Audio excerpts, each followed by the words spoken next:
Mga kapusa, kung tinitingnan kayo ng pusa ninyo na parang karton ang sineserve nyo sa hapagkainan, hindi kayo nag-iisa. Tara't pagandahin ang mga pagkain ng ating mga minamahal na pusa. Una, ang dry food. Ito ang parang instant noodles ng mundo ng pusa. Madali at mura, pero siguraduhin dekalidad ito ha. Pangalawa, ang wet food. Isipin nyo na ito ang juicy burger para sa mga pusa. Mas maraming moisture, mas maganda para hindi sila ma-dehydrate. Pangatlo, ang raw food. Ito ang sushi ng mga pusa. Kailangan ng maingat na paghahanda para maging ligtas at balanse.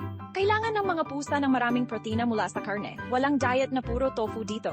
At taba? Mahalaga yan para sa enerhiya. Mga bitamina at mineral, siguraduhin parang multivitamins para sa pusa ang kanilang pagkain. Laging magbigay ng malinis at sariwang tubig.